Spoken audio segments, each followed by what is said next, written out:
Congress party తెలంగాణలో అధికారంలోకి వచ్చి 6 నెలలు కావస్తూ ఉంది. 6 నెలలు పూర్తిగా వస్తూ ఉంది. ఈ 6 నెలల్లో చేస్తున్న హామీలు కానీ 6 నెలల తర్వాత చేస్తున్న హామీలు కానీ ఏ హామీలను కూడా అమలు చేయకుండా తుంగలో తొక్కుతున్న పరిస్థితి కనపడుతోంది.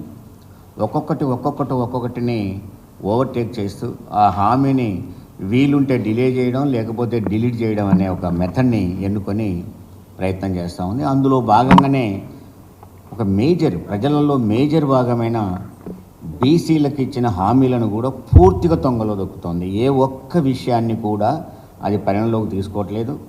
స్వయంగా ఎన్నికలకు ముందు సెంట్రల్ నాయకులతో పాటు ఇక్కడున్న పీసీసీ కూడా ఒక బీసీ డిక్లరేషన్ పేరుతో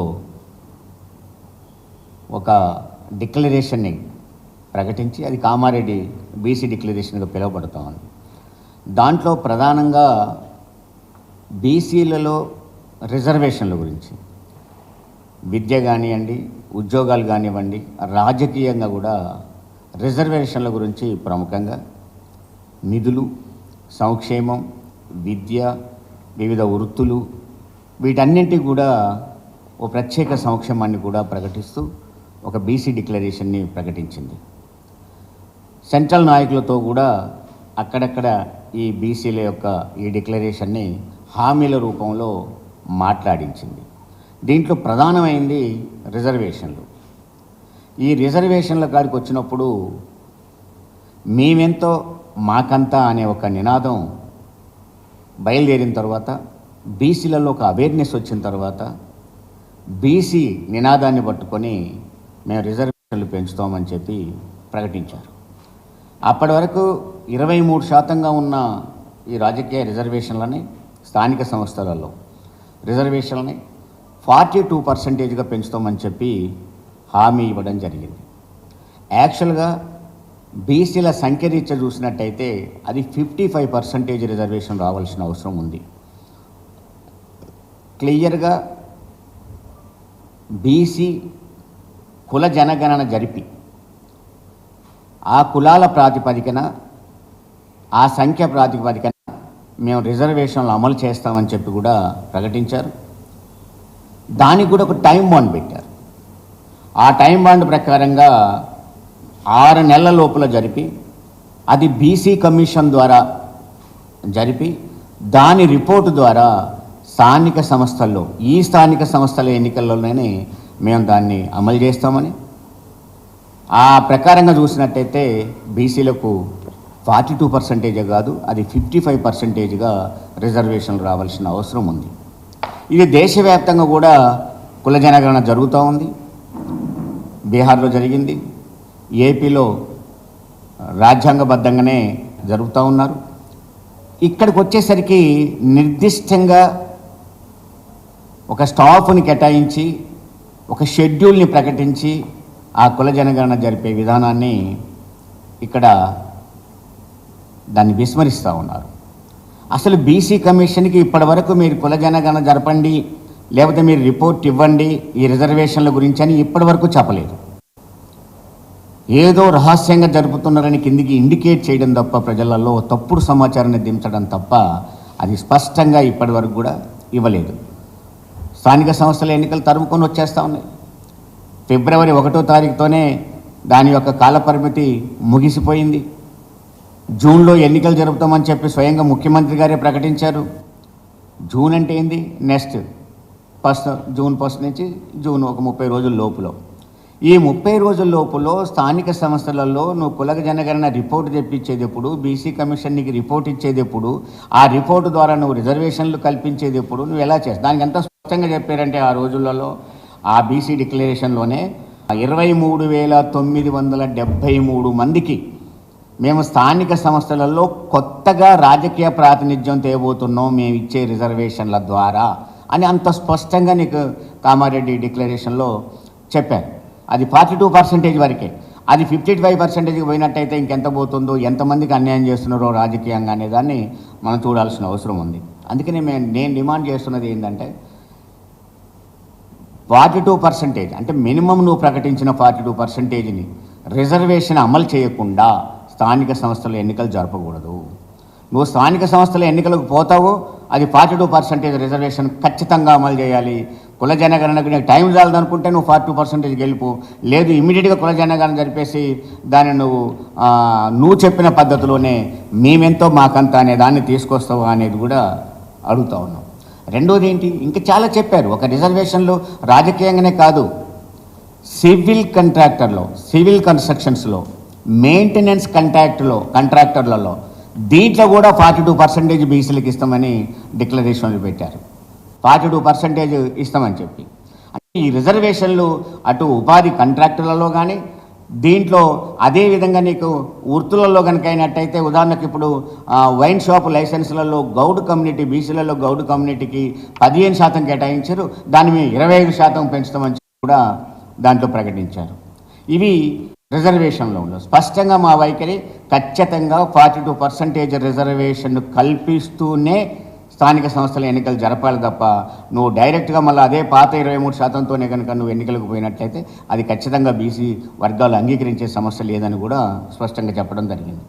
అట్లాగే నిధుల విషయంలో, బీసీలకు నిధులు కేటాయించడం విషయంలో మొదటి అసెంబ్లీ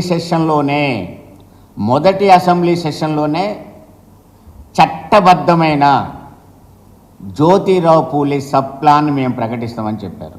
చట్టబద్ధమైన sub plan, Jyotirao Phule sub plan అని.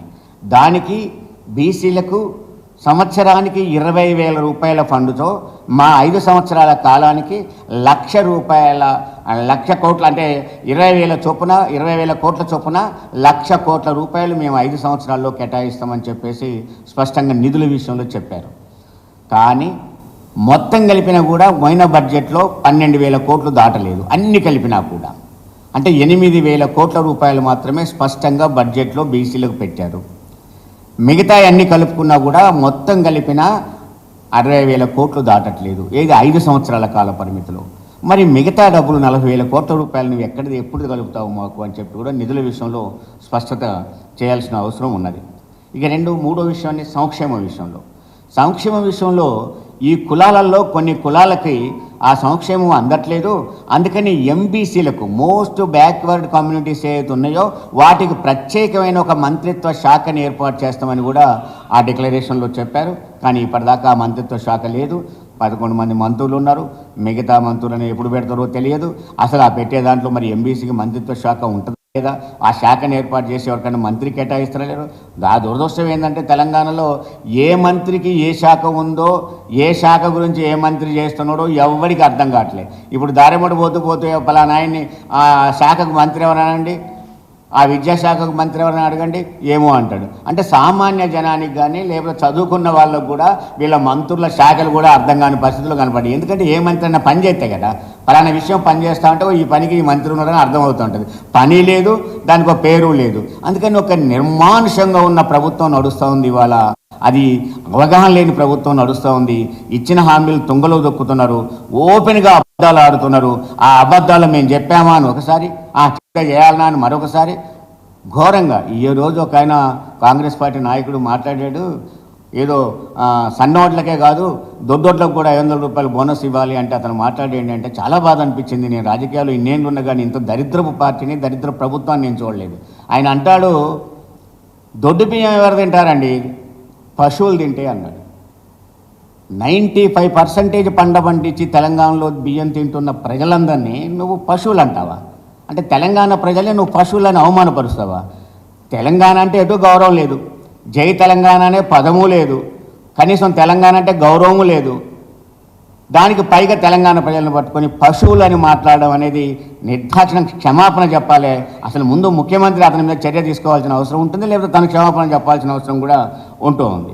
అందుకని ఇది కాకుండా యువతకు కానీ, చిరు వ్యాపారులకు కానీ, చదువుకున్న వాళ్ళకి కానీ ఉన్నత విద్యకు పోవడం కోసం వడ్డీ లేని రుణం 10 లక్షల రూపాయలు ఇస్తామని ప్రకటించారు. నేను అడుగుతున్న ఈ 3-4 కేటగిరీలలో ఈ 6 నెలల్లో నువ్వు ఎంతమంది కేటాయించావు, ఏం కేటాయించావు, ఈ 10 లక్షల రుణం ఎంతమందికి వచ్చిందో చెప్పాలి ప్రభుత్వం. ఇచ్చేది లేదు, సచ్చేది లేదంటే 2 పోగులు ఎత్తుకున్నట్టు, శాతగానోడు చెప్పే మాటలు వేరే ఉంటాయి అన్నట్టు ఏది పడితే అది మాట్లాడితే కుదరదు. ఈ 6 నెలల్లో నువ్వు ఏం చేసావు, ఎన్ని రుణాలు ఇచ్చావో కూడా చెప్పాల్సిన అవసరం ఉంటుంది. అన్ని జిల్లాల్లో కూడా సంక్షేమ భవనాలు, బీసీ సంక్షేమ భవనాలు ఏర్పాటు చేస్తామని, వ్యాపార బజార్లు, వృత్తిదారులకు బజార్లు ఏర్పాటు చేస్తామని, నాయి బ్రాహ్మణులకు, రజకులకు ఈ విధంగా ప్రతి మండల హెడ్ క్వార్టర్లో 50 షాపులు కట్టి ఒక్కొక్క షాపు వాళ్ళకి విడివిడిగానే మేము ఇచ్చేస్తామని చెప్పేసి ఆ బజార్లు, వృత్తి బజార్లు, వ్యాపార బజార్లు ఎక్కడ పోయినవి? ఈ సంక్షేమ భవనం 50 కోట్లతో ప్రతి జిల్లా హెడ్ క్వార్టర్లో 50 కోట్లతో ఒక సంక్షేమ భవనాన్ని, అదేగా విద్యా విషయం కాడికి వచ్చినానికి నవోదయ స్కూల్స్ని మైమరిపించే విధంగా బీసీ గురుకులాలు ప్రతి మండలానికి తెస్తాం. ఇది మాట్లాడింది బీసీ డిక్లరేషన్లో.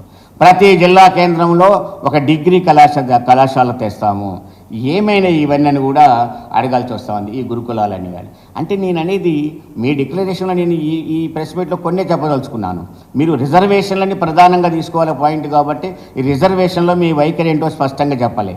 మన క్యాబినెట్ సమావేశం జరుగుతుంది, ఆ విచిత్రమైన క్యాబినెట్ సమావేశం, అది కూడా అది తూతూ మంత్రం క్యాబినెట్ అనాలా, అది తుమ్మకాయ మంత్రం క్యాబినెట్ అనాలా, అసలు క్యాబినెట్ అనాలన్నా వద్దా, వీళ్ళకి అసలు అవగాహన ఉందా, సమావేశం తెలుసా, అసలు ఎన్నికల కమిషన్ కోడ్ ఉన్న సమావేశం ఎప్పుడు జరపాలి, ఎలా జరపాలి, పర్మిషన్ ఎలా తీసుకోవాలి, మరి పర్మిషన్ లేట్ అయింది 7 గంటల దాకా పర్మిషన్ రాకపోతే మీరు సమావేశంలో ఎందుకు కూర్చున్నారు, ఎందుకు వాయిదా వేసుకున్నారు, ఇవన్నీ ఒక విచిత్రంగానే ఉన్నది. అది అవగాలేనోడికి ఏదో చేతికిచ్చినట్టుగా ఉన్నది ఈ పరిస్థితి అంతా. ఆ క్యాబినెట్లో ఏమన్నా ఈ బీసీల గురించి నిర్ణయం తీసుకుంటారేమని ఎదురు చూసాం. ఈ రిజర్వేషన్ల గురించి ఏమైనా చెప్తారేమో అని ఎదురు చూసాం. ఎంతవరకు జూన్లో ఎన్నికలు జరుపుతామంటున్నారు తప్ప ఆ ఎన్నికలలో ఈ 42% రిజర్వేషన్ని మేము కల్పిస్తామని మాత్రం చెప్పట్లేదు. నేను స్పష్టంగా చెప్తా ఉన్నాను, స్థానిక సంస్థల ఎన్నికల్లో 42% రిజర్వేషన్లతో మాత్రమే జరపాలి, లేకపోతే ఆ ఎన్నికలు జరిపేంతవరకు ఖచ్చితంగా ఆందోళనలు బీసీ వర్గాలు చేస్తాయని చెప్పి నేను హెచ్చరిక చేస్తూ ఉన్నాను.